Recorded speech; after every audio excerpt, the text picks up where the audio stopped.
Dharmasya hyapavargasya. Dharmasya hyapavargasya. Actually, in Sanskrit, when we recite verses, we connect vowels together. It is not hi apavargasya, it is hya. Hya apavargasya. Yeah. It makes for more smooth and harmonious sound vibration. So, dharmasya hyapavargasya. Dharmasya hyapavargasya. Nartho arthayopakalpate. Nartho arthaya kalpate. Narthasya dharmakantasya. Narthasya dharmakantasya. Kamo labhaya Kamo labhaya hi smitaha. hi smitaha. Dharmasya hyapavargasya. Dharmasya hyapavargasya. Nartho arthayopakalpate. Narthasya dharmakantasya. Dharmasya Kamo labhaya hi smitaha. Kamo labhaya hi smitaha. Yes. Someone. Dharmasya hi apavargasya. Dharmasya hi apavargasya. Nartho arthaya upakalpate.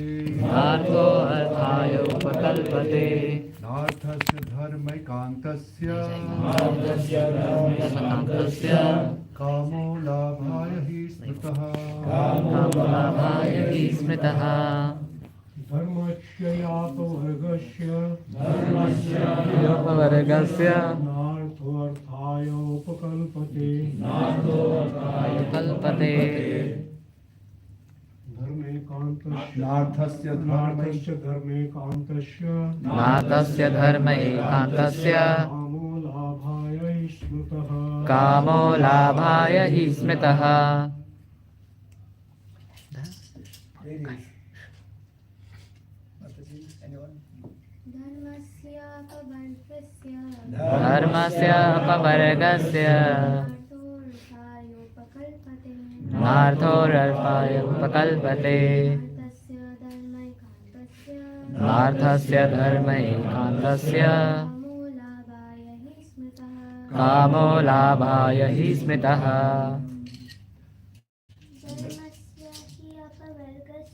Dharmasya hi apavargasya. Nartho arthaya upakalpate. Narthasya dharmakantasya. Kamo labhaya hi smitaha. Gurukul. Means you. Dharmasya apavargasya. Dharmasya hi apavargasya. Nartho Arthaya kalpate. Nartho arthaya upakalpate. Narthasya dharmaikantasya. Narthasya dharma ekantasya. Kamo labhaya hi smritaha. Kamo labhaya hi smitaha. Dharmasya. Dharmasya Occupational engagement. occupational engagement. He certainly Apavargasya. apavargasya. Ultimate liberation. Ultimate liberation. Na. Na Not. Artha. End. Arthaya. arthaya For material gain. for material gain. Upakalpate. Upakalpate Is meant for. na Neither. neither. Arthasya. Arthasya Of material gain. of material gain. Dharma eka antasya. Dharma ekantasya For one who is engaged for one who is engaged in the ultimate occupational service. in the ultimate occupational service. Kamaha.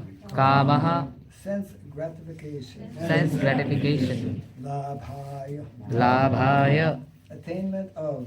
attainment of. He. He Exactly. that's exactly smritaha, is described by the great sages.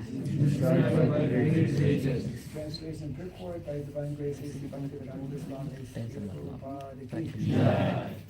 All occupational engagements are certainly meant for ultimate liberation. They should never be performed for material gain.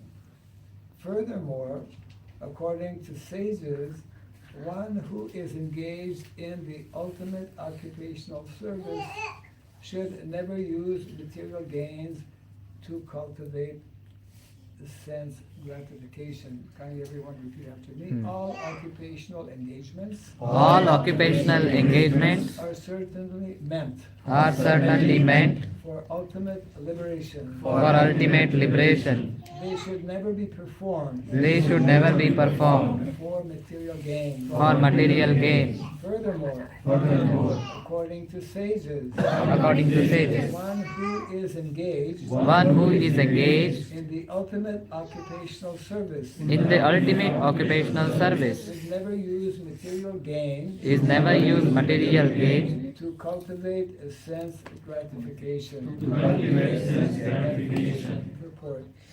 We have already discussed that pure devotional service of the Lord is automatically followed by perfect knowledge and detachment from material existence.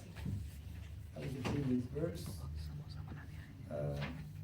Akama sarva kamona moksha kama udarati trivena bhakti yogena. Actually, that's not the one I was referring to. It's the one that begins with धर्मशास्त्र कौन सा? no.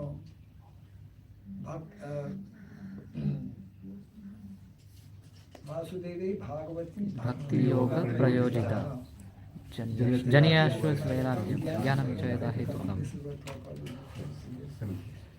But there are others who consider that all kinds of different occupational engagements, including those of religions, are meant for material gain.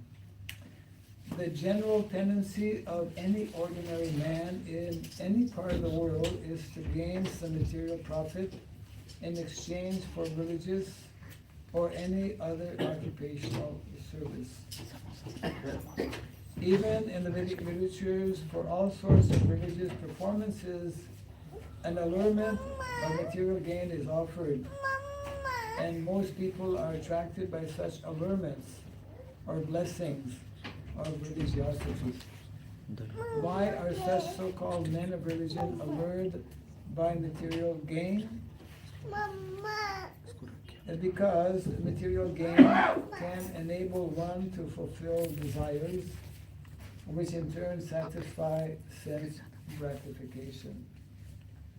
This cycle of occupational engagements includes so-called religiosity, followed by material gain, and material gain followed by fulfillment of desires. The sense gratification is the general way for all sorts of fully occupied men. But in the statement of Sutta Goswami, as per the verdict of the Srimad Bhagavatam, this is nullified by the present shloka. One should not engage himself in any sort of occupational service for material gain only, nor should material gain be utilized for sense gratification. How material gain should be utilized is described as follows. Translation again, all occupational engagements are certainly meant for ultimate liberation. They should never be performed for material gain. Furthermore, according to sages, one who is engaged in the ultimate occupational service should never use material gain to cultivate sense gratification.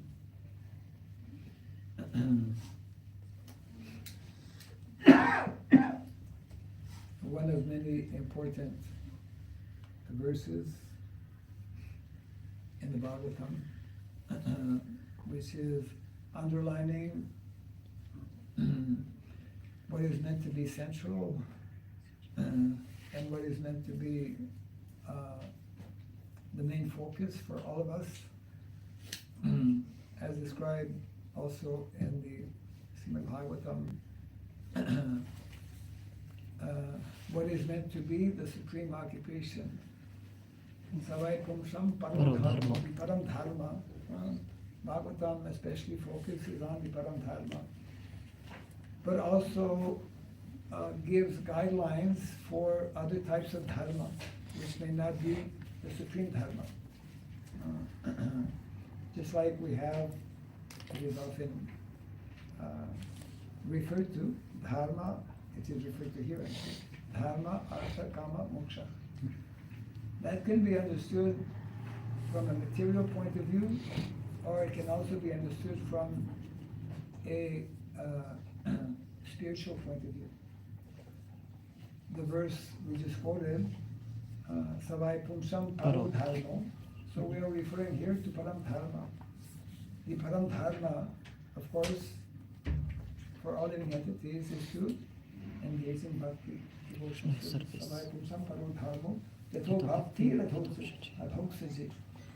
And that activity of bhakti, which is the supreme, ultimate occupation for all living entities, must have the two qualities of ahayukya pritikata, isn't it? Without material motivation and without interruption. Correct. Yes. Therefore, Prabhupada's famous statement, 24 hours a day. That's what, without interruption, even in dreams. When we ask how to engage in devotional service in dreams. So the easy answer and to the question is, if we are, the more we are fully absorbed in devotional activities during the day, then there is all likelihood, more likelihood, that we will also be dreaming. We will have devotional dreams. Devotional dreams, yes. So in this way, those who are, on the level of liberated souls, Paramahamsas, Uttamadikari, because they're constantly engaged in devotional activities, devotional thoughts, devotional desires, thinking, feeling, and willing. Their mind is always absorbed in Krishna. So when they so-called sleep, their thinking, feeling, and willing is also in the same mind. So this is actually our aim as devotees, to come to that level and platform of constantly being absorbed in Krishna consciousness. That is the meaning actually of Krishna consciousness. Now, there is also, in that understanding of dharma as supreme occupation, the Param Dharma, then artha and kama takes on a different understanding. Normally, when we think of artha, we think of money. We think of money that generally we use for sense gratification, kama. But kama doesn't only mean sense gratification in terms of, let's say, for our personal satisfaction. Kama is also translated, there's that verse, Sarva Kama Dugamahi. Sarva Kama Dugamahi means, very important theme actually that we'll be looking at later today or tomorrow, that we all have basic necessities. So kama also means basic necessities, isn't it? Like, because we have a material body, the material body has some basic necessities in terms of everyday needs to have some food for maintaining the body. When we take prasadam, that prasadam being offered to the Lord is actually to maintain the body. It's not for sense gratification. Ordinary people who take food generally is for sense gratification, isn't it? So artha also, artha means some kind of material gain or material facilities. And the main point, the main message here is that actually artha, kama, and dharma is all meant for the primary and ultimate goal of life, which is self-realization.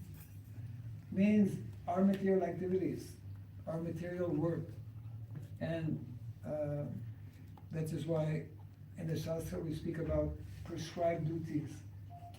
We have two levels of prescribed duties. What are the two levels of prescribed duties? Swadharma. Huh? Swadharma. Swadharma. What are the two levels of Swadharma?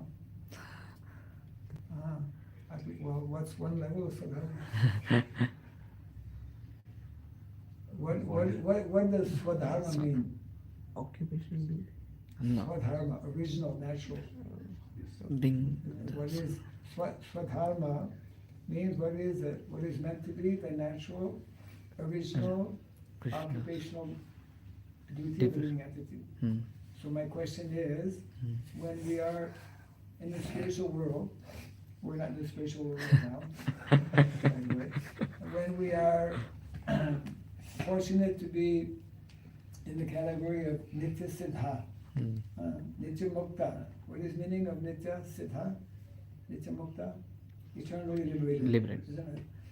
The vast majority of living entities are in the spiritual world, not in the material world. Just like the majority of citizens are not in the prison. Maybe they should be, but the majority of citizens are in the free world. They're not in the prison house, in the prison. So we are the prisoners. We are like prisoners in the material world. But the majority of people are in Vaikuntha, somewhere in Vaikuntha. Very fortunate ones are in Goloka, but anywhere in Vaikuntha is. So those liberated souls, different from our situation here in the material world, we are what is called Nityabadha. We are eternally conditioned. What is the meaning of eternally conditioned? Eternally conditioned. It doesn't actually mean eternally conditioned. I mean, because we can, it means for a very long time we are conditioned by these laws of material nature. But the point I want to make is that dharma, artha, kama, and moksha, when we cultivate spiritual knowledge, we can come to understand the importance of, or the real actual meaning of artha and kama. Artha means to meet our basic needs or necessities of life as ordained, as prescribed in the Shastra. So I was asking the question about Swadharma, coming back to my question. There are two levels, very important to understand, two levels of Swadharma. What are the two levels of Swadharma? On the body. One for the Ashram body. is connected with one of them. Body level. Body level and the Huh? soul level, both. Body and soul, the two. Yeah, so that means, to make it more simple, there's what is called spiritual Swadharma. And then naturally there is material Swadharma. Material. So spiritual Swadharma has to do with the Atma, the soul, which is Bhakti devotion service. And material Swadharma has to do with the body, has to do with all of us who are here in the material world and who have to deal with the gunas, the modes of material nature. So for those living entities, Bhagavad Gita and Srimad Bhagavatam give us some information. What is meant to be our, what we call, we could say Vedic prescribed duties. Most of us actually don't know what are the Vedic prescribed duties. And that's why we should attend Bhagavatam class. To come to understand that actually there are specific prescribed duties that it's helpful if we put the word Vedic in front. Vedic prescribed duties. So prescribed duties according to Vedas. which again are primarily and you could say more easily given, more easily given to help us towards the primary goal of life, which means to cultivate transcendental knowledge. In other words, there are certain material activities that more easily will help us to advance in spiritual life. And there are other material activities or material duties which will make it more difficult. Small example, and there are many examples in our present day modern society. People who work in factories. I mean, if somebody, even we have devotees who work in factories, but the point is that is not the most ideal occupation. One may not have a choice at this point, but it's not the most congenial place to think about Krishna. It's not the most ideal occupation that in a more simple and natural way, more spontaneous way, helps us to think about Krishna. In other words, Krishna has created this material world in such a way that there are, actually all of the occupations, all of the duties, all of the work and all of the professions we are meant to take up, which are defined actually in the Shastra, are meant to help us more easily know about and understand Krishna, and are meant to help us make advancement towards that goal. And of course here, specifically, it is meant, or it is explaining how even material activities, let's say professions, they're not meant for sense gratification.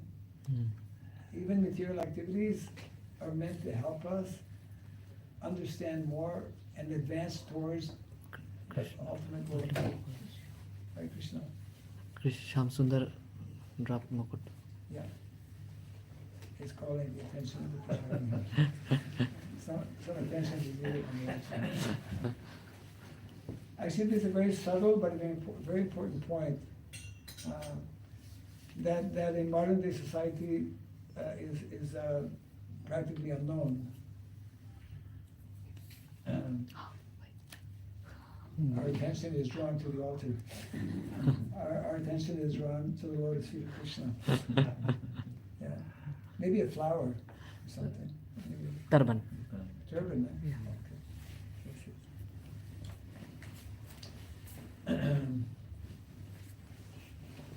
I think as devotees we can all, to some extent understand that money is not meant for sense gratification, but also we understand that money is necessary. I mean, most of you are here actually. Learning. I mean, wherever we are, everyone has to work. That is artha. But then there is what is called paramartha. Paramartha, artha is not only meaning money, means gain, asset. Yes. So in the Vedic culture, gain and asset is seen in a different way than in the ordinary material world, or ordinary material sense. Yes, money, wealth, which generally we understand as money, in the Vedic culture is different, isn't it? Wealth, for example, one who has, from a Vedic perspective, one who has knowledge, transcendental knowledge, is considered wealthy. Isn't it? One who has land is also considered wealthy in the Vedic culture. So the understanding of wealth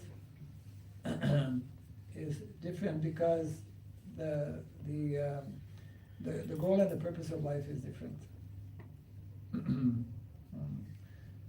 So prescribed duties is a very important subject matter, which in modern day prescribed duties may be translated as profession, or occupation, because in the Vedic culture there are defined professions and occupations. But those professions and occupations that are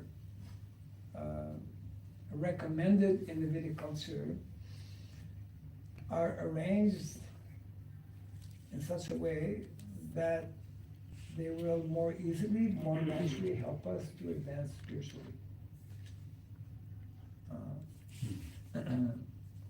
So I was talking about factory work, and many other types of professions that are presently existing in the modern world are less conducive for spiritual advancement.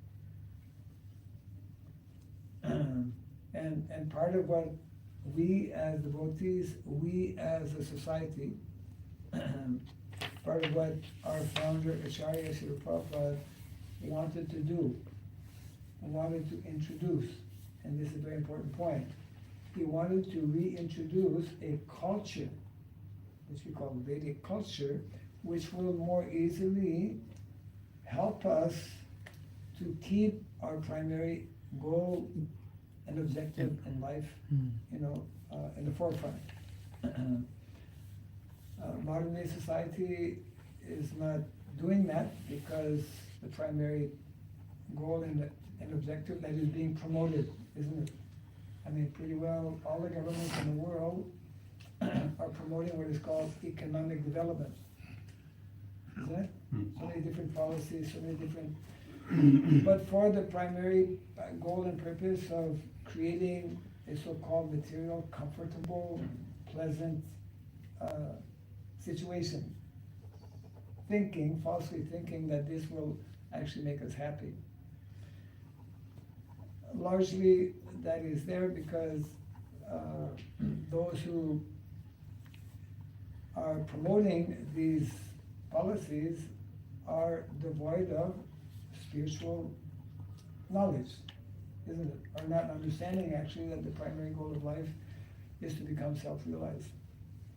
And the wonderful thing about this also, like if we look at the lives of the residents of the valley, when we read about the pastimes of Krishna and Balaram, and so many personalities in Vrindavan, when we read the 10th canto of the Srimad Bhagavatam, which is focused on, isn't it, the activities, we come to know that the residents of Vrindavan are materially very opulent. They're rich. Yes. Not only in terms of land, but isn't it? Matajis wear golden bangles, not plastic ones. Don't mind. I mean, they wear silk cloth. Yes. They have earrings made of gold. I mean, they have all kinds of jewelry. They're rich, materially speaking. They're rich. They're materially rich because they're spiritually rich. There's a direct link. Now, it doesn't mean that the more you chant Hare Krishna, oh, that's why I should chant Hare Krishna. What we should understand is that actually the more we follow dharma, especially the param dharma,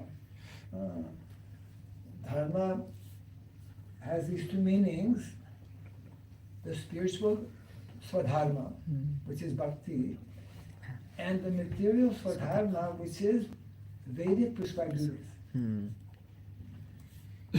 Material swadharma means different professions that are recommended in the Shastra.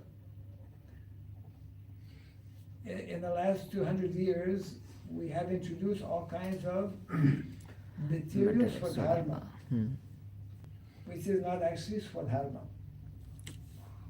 We have introduced all kinds of material occupations, material professions that are connected especially with industry, with modern day technology. And the whole modern education when we yawn, we either have to make sound, otherwise some spirit which we may not like will enter the body. That's true. We have to be careful. Yeah. That's why in Vedic culture, when we yawn, we go like this to just block off whoever might be wandering around.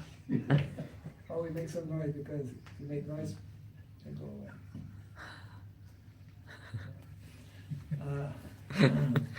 You never want.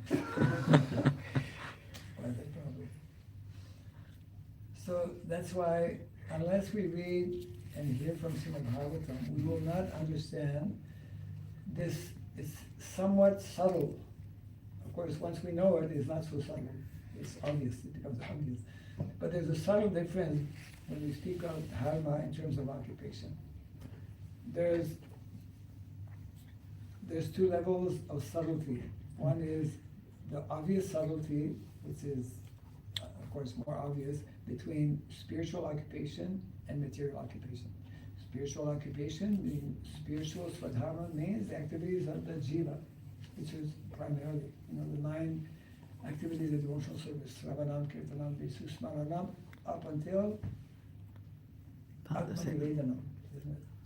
So these are the spiritual activities of the jiva, that is, refining what is called spiritual swadharma. Now, material swadharma, if one is not understanding about Vedic culture, if one doesn't know about Srimad Bhagavatam, if one doesn't know about Bhagavad Gita, one will think that any kind of activities that brings money is good. And that this money that I get is for me, is for my sense gratification. But that is not supported by Shastra. That is for those who are devoid of transcendental understanding. Those who don't know that actually the purpose of life is to minimize to the point of actually stopping completely sense gratification. And that is only possible. We can only stop material sense gratification when we develop that higher understanding that we are meant to engage in Bhakti Raghava service.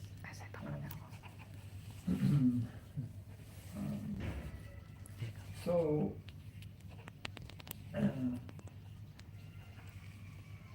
this touches on a very major topic which we will be looking at in the next couple of days. And definitely the whole topic of Varnasrama will come up, because in Varnasrama Dharma, which is explained and mentioned in so many places in the Bhagavatam, it is within this system, this God-created system, Krishna creates, isn't it? The system of Varnasrama. It is within that system that we will come to know, to understand what are meant to be and what are the ideal occupational duties. What are meant to be the more natural activities of human beings that, when properly understood and properly taken up, will simultaneously fulfill all of our material necessities. All of our basic necessities of life will be fulfilled, and simultaneously we will be able to advance spiritually. That is especially found in these 2 verses, the one we were referring to, Savai Pumsam Paro Dharmo Jato Bhakti Raghava Swami Ahaytuki Katihata Yayatma Sukhisiddhati. All of the necessities of the Atma. Atma in that verse means both the body, the mind, and also the soul. Yeah. Same thing is also explained by Narada Muni in the 7th canto. Dharmamulam hi bhagavan sarva vidamayo harihi smritam cha tavidam rajan yena chatma prasidati. There are sign passages the same. That is 7, canto number 7, chapter 11, text number 7. 7, 11, 7. Very important verse also that is conveying the same thing. That when we understand about dharma, when we understand about spiritual dharma, that we call spiritual swadharma, and when we understand about material swadharma, then things become balanced. And this material swadharma makes our life more easy, more simple, more pleasant, more happy. Who wants to be more happy? Everybody. Yes. So when we hear, and that's why we need to hear on a regular basis, on a daily basis, these various instructions from the Bhagavatam, from Bhagavad Gita and from Bhagavatam especially, then we can learn how to live in such a way, as long as we're here in the material world, so that we can get out of this material world as quickly as possible by taking up the prescribed duties and activities that are given to us both on the spiritual level and the material level. So that's a little bit what is being conveyed here, that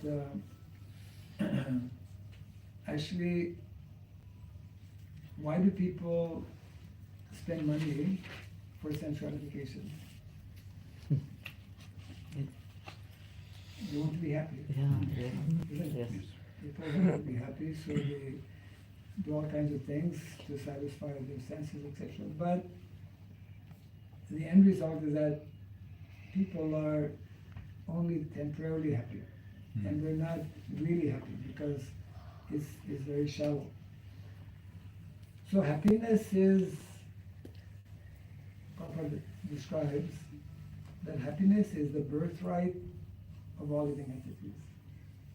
We all have a natural desire, a natural tendency to be happy. But we, as Krishna explains, we can only be happy when we regain our original constitutional position as eternal servants of Krishna. So those who don't know about Krishna, those who don't know about their original nature, they are endeavoring to be happy in the material way, through sense gratification, through this body, or through the mind or the material intelligence. But that is not our real position. Yeah, that is not real happiness. How many kinds of happiness are there? I mean, unlimited, but there are three types of happiness that Srila Rupa Goswami explains. Whoever reads the Nectar Devotion will immediately understand. Oh, yes. What are those three types of happiness? Who can say one? The one that we're talking about? Material happiness. Yes.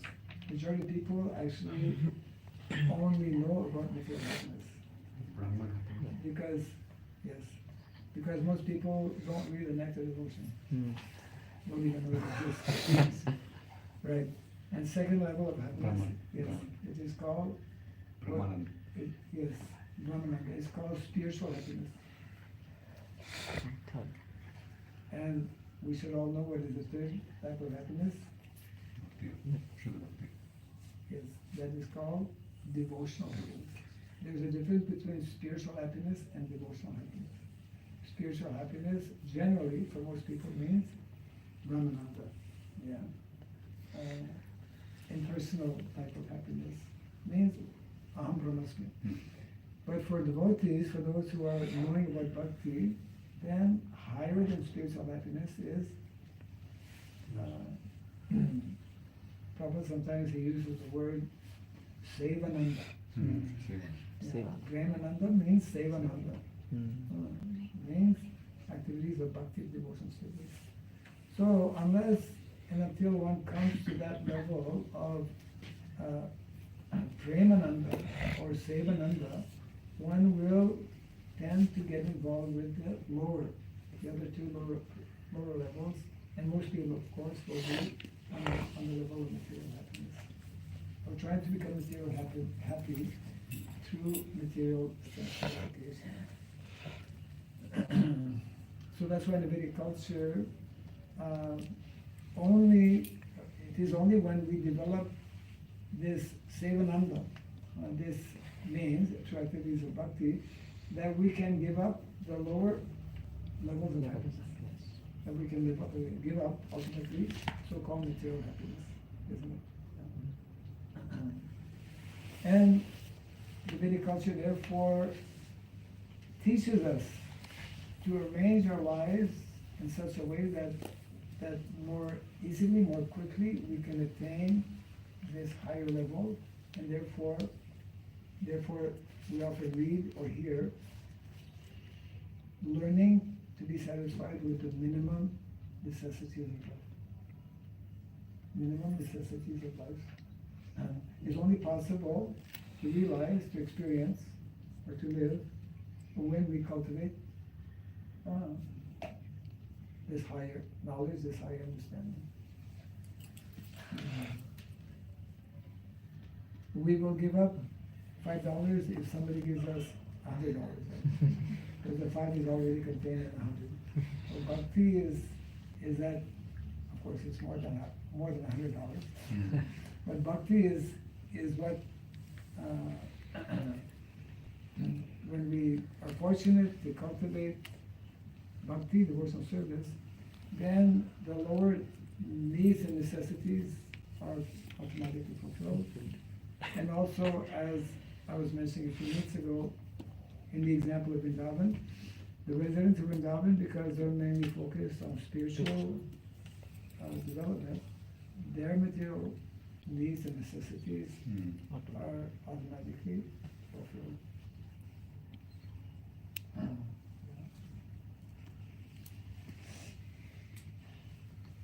So I will read this again. Huh? Time to break the fast.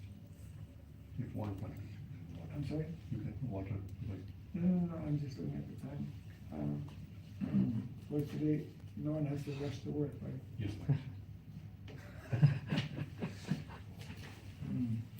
So this is a verse. All occupational engagements are certainly meant for ultimate liberation. They should never be performed for material gain, and furthermore, according to sages, one who is engaged in the ultimate occupational service should never use material gain to cultivate sense gratification. So although the residents of Vrindavan are materially opulent, they are spiritually they are the most opulent spiritually, and they're also very opulent materially. But they don't use those material gains or material opulence for sense gratification. Which is very interesting, because unless one is spiritually emancipated, unless one is spiritually advanced, the tendency will be to use material things for. That's because those who are spiritual, those who are devotional, specifically, they're fully satisfied, and they only can become fully satisfied by such spiritual or devotional activities, and therefore they have no interest for so-called material enjoyment or material. They're already attracted to what is spiritual. They're already developing this, we say, param drisva nivartati, this superior taste, higher taste. Therefore that book, Higher Taste. Prasadam is higher taste. Yes. So in Krishna consciousness, it means how, by following initially various rules and regulations, how gradually we can develop or uncover that higher taste, which is within each and every one of us. That higher taste is connected with the Atma, with the soul, within the heart. And if the Atma, the soul, does not become awakened, then we remain on the bodily platform, and are engaged in so-called activities of enjoyment, but that is not really enjoyment.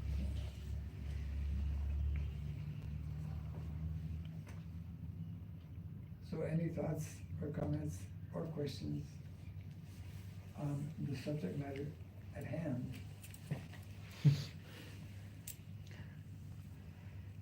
But sometimes we are thinking that our spiritual dharma and material dharma is in there. We are thinking that material dharma is material. No, but we understand after the devotional service that we are doing everything, and this devotional service sometimes we think accordingly our material things and all. So both we are mixing, so that will make a little mechanical process. So how to overcome that one? Yes, if I understand what you're asking, is that even as devotees, we sometimes mix. Yes. Yes. The idea is that, as described nicely by Bhakti Raghava Swami, there are different levels, isn't it, of bhakti. So the beginning level of bhakti, which we know as sadhana, in sadhana bhakti, yes, because we have not attained that professional stage, so there is still allurement or attraction to material things. And therefore, one has to be cautious, because even though we have knowledge as devotees, if we're not cautious, we'll again be engaged in activities which will be binding us, activities of sense gratification. So therefore, to avoid,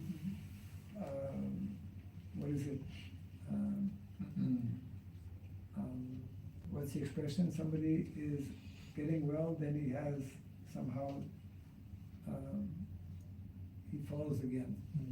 There's a word for it. In order to not be alert, then therefore one has to take seriously the various guidelines or instructions that are given by our acharyas, isn't it? It's like someone who's diseased. We're all diseased actually, because we're not in our original position. So, but one who is materially sick, he's given certain guidelines, isn't it, by the doctor.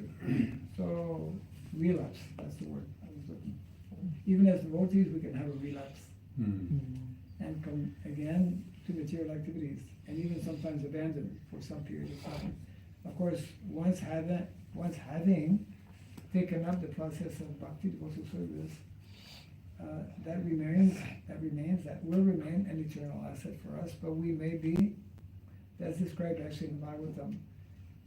The Maya is very powerful. So there's two activities of Maya. One is to cover the covering potency of Maya. Majority of people who know nothing about Krishna, they're simply covered by Maya. Means they're totally under the influence of the three laws of material nature.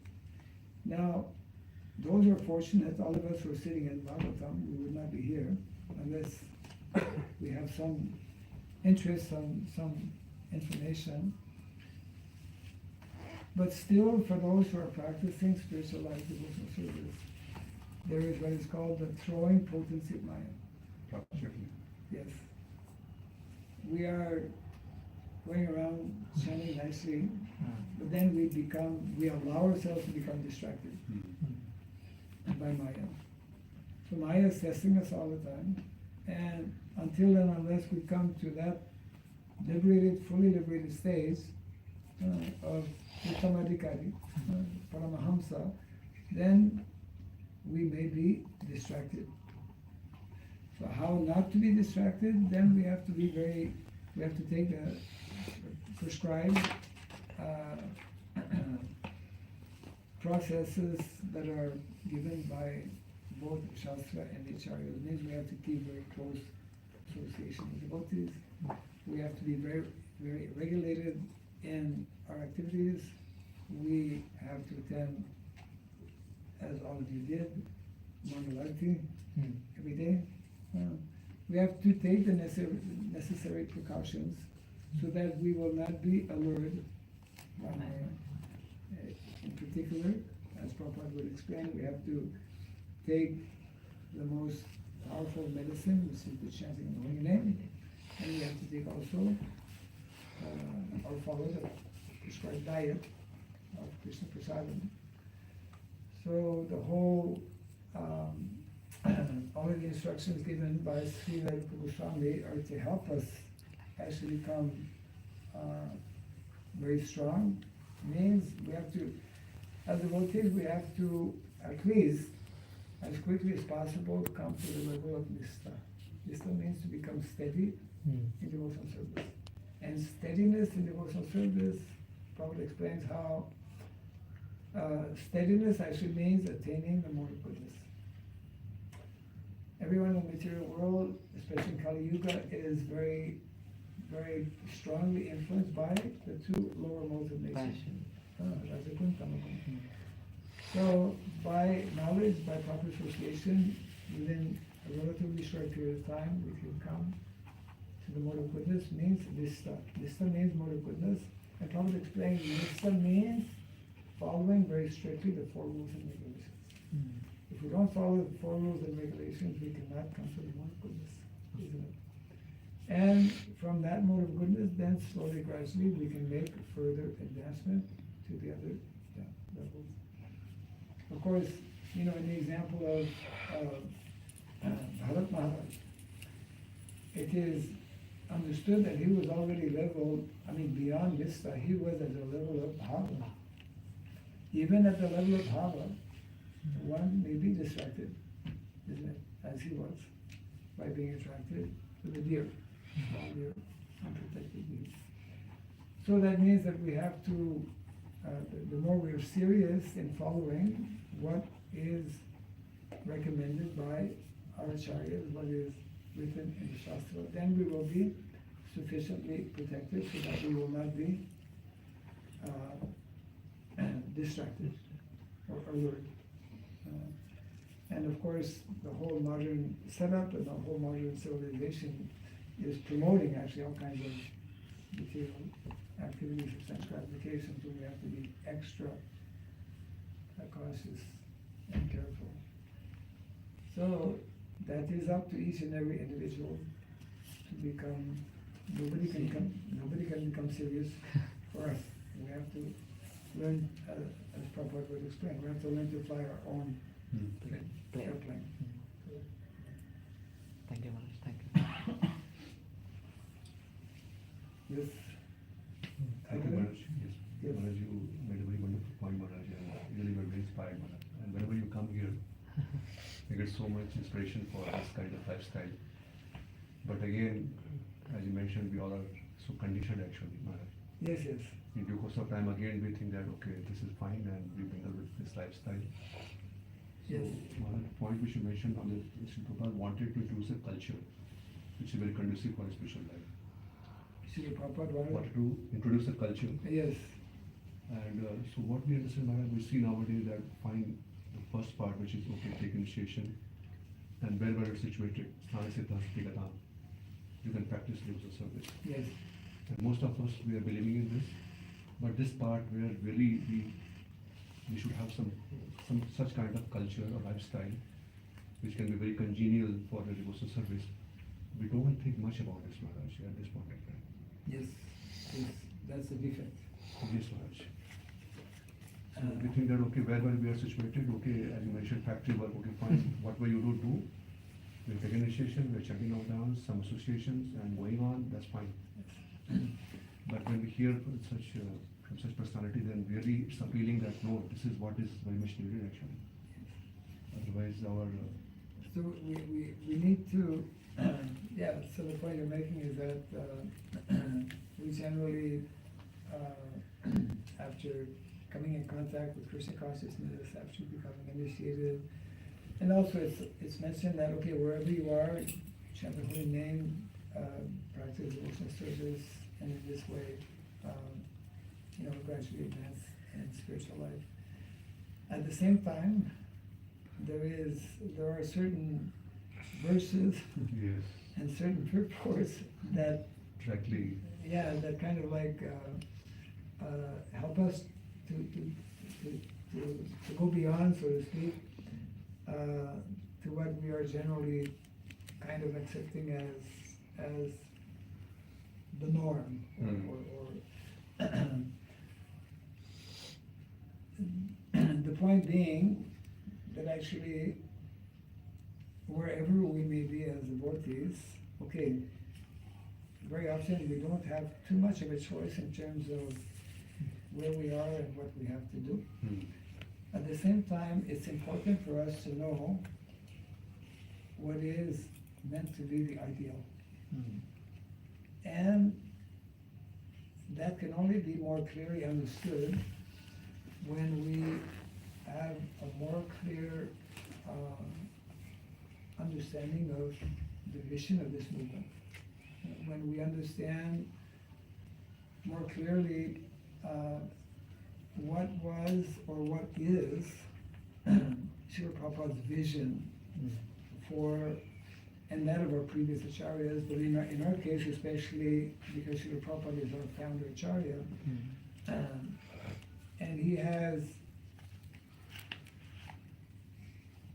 given and explained his vision in his books, largely, also in conversations and lectures. So unless we identify, unless we know and identify with that vision of our founder Acharya, then in all likelihood we will maybe fall somewhat short of what we're meant to do, both individually and collectively. Now, we cannot all, take a danda and start traveling all over the world, 14 times around the world like Prabhupada did. But we can all be part of that mood and mentality that Srila Prabhupada as our founder shall have. And we need to know, for example, on the spiritual transcendental level, we know that actually our goal is to become pure devotees. We hear from Shastra, even if we have one small material desire, we have to come back to fulfill that one small material desire. We have to remain in the material world. So and we all know that that's not easy. Not at all easy. That's practically impossible. It's only possible by the mercy of Krishna, by the mercy of Guru, by the mercy of Vaishnavas. But actually that's the goal. And we cannot compromise. Shastra we can't enter the spiritual world if we have material desires. It's that simple. Because in the spiritual world there's nothing material. Everything is spiritual. So if we have even a small material desire, we cannot go there. We cannot enter. So even though we understand that this is not at all easy, still that's the goal. And there's no compromise. We have to come to that level. In a similar way, in a very similar way, when we speak of culture, Vedic culture, whatever is in the Shastra, whatever Krishna gives, whatever Krishna reveals to Lord Brahma, that is perfect knowledge, isn't it? That is the special feature of Vedic knowledge. Vedas are giving us perfect knowledge.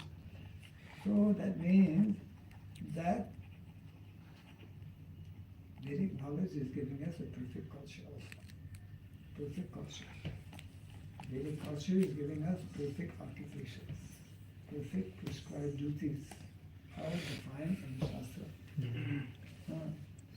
That is especially nicely elaborated by Narada Muni in the 7th canto, chapter 11 to 15. Narada Muni's dissertation on Varnashram. Yes. Yeah. And therefore, this is a whole area which we have, for different reasons, we have not, I would say, sufficiently addressed or sufficiently thought of. But when Prabhupada speaks about part of my mission in establishing the International Society for Krishna Consciousness is to introduce Vanasana, which is directly connected with occupational duty, prescribed duties, and culture. And when Prabhupada makes a statement that 50% of my mission is yet to be fulfilled, then we have to start scratching our head what that means. What is that 50% and how to go about introducing it, isn't it? So we may not all be able to do what needs to be done, but we can, in different ways, I think we should be aware, and we should try in whatever way we can to come closer to that. We'll be spending some time in some practical ways how we can actually do that, regardless of where we may be located. Yeah. So, it means that all of us, regardless of what work we're doing, regardless of where we may be located, by cultivating this understanding that Prabhupada has given us, which is there in his books, in his conversations, etc., then even though we may not be completely there, we can gain gradually more and more understanding of that culture, of that Vedic culture, and we can do whatever we can. Small example, incense. Every day we use incense because we do puja. So commercial incense is actually very bad. It's full of chemicals. I mean, practically speaking, so many things that are commercially produced, commercial products, are in so many ways contaminated. The food we're eating, the milk we're taking, if we're taking milk, and even the clothes we're wearing. Most of it, probably 90%, if not 99%, are wearing clothes which is not healthy, which is not natural. And most of that clothes is all petroleum-based, actually. It's synthetic. Yes. So that's affecting our consciousness negatively. Everything that is polluted, if we, in most cities of the world, Delhi being number one in India, most polluted city in terms of air pollution. The more we breathe air that is polluted, that affects our body. We become unhealthy. Yes. We all need fresh air, pure air. That helps us to remain materially healthy. So we can look at everything actually in our lives. So because modern Vedic society is set up not based on the Vedic prescribed culture, so we are very, very much in subtle and also not so subtle ways negatively affected. So therefore, we should want to change that. The only way to change that actually is by reading on a regular basis and by cultivating, trying to understand. Actually, that is meant to be the perfection. That's how our Acharya is described. The perfection of a disciple is actually to understand, to know. Not only the instructions, but the mood and mentality of Guru.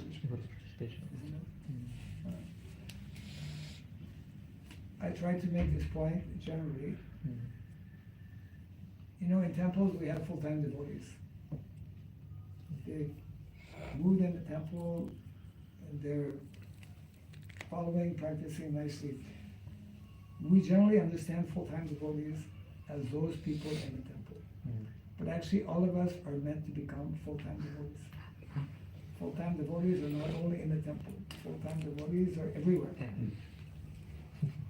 It's a question simply of becoming more individually committed to the cause and the goal and the mission, actually. We need to feel part of that mission, isn't it? And it's, all of us can do this. All of us have to do that. If we're not part of that mission, we will not be able to come to that higher level. We will not be able to realize what are the goals and objectives of that mission. And I mean, that is central because that's there in the Bhagavad Gita. Paritranaya sadhanam vinashaya sadhuskritam dharma samstapana. The Krishna comes to re-establish the dharma. Especially in Kali Yuga, at this time in history, that is extremely needed. Otherwise, everything is becoming adharma. Everyone is following adharma, etc. So, regardless of our, as Lord Chaitanya has nicely explained, Kiva Vipra, Kiva Nyasi Shudra Kevinoi, Jai Krishna Tattva Se Guru Hoy. Devotee means someone who has to become guru, who has to share this knowledge, who has to live that knowledge of the Bhagavatam message. So the duty and the responsibility for all of us is to just, pray for that mercy from Guru and Krishna, become more committed. Prabhupada says actually, what's the most important quality we need to develop as devotees? Enthusiasm. Utsaha. Yeah. If we're not enthusiastic, we cannot continue our individual practice. We cannot find ways to somehow bring others to Krishna consciousness, etc. Yeah. Thank you. Other?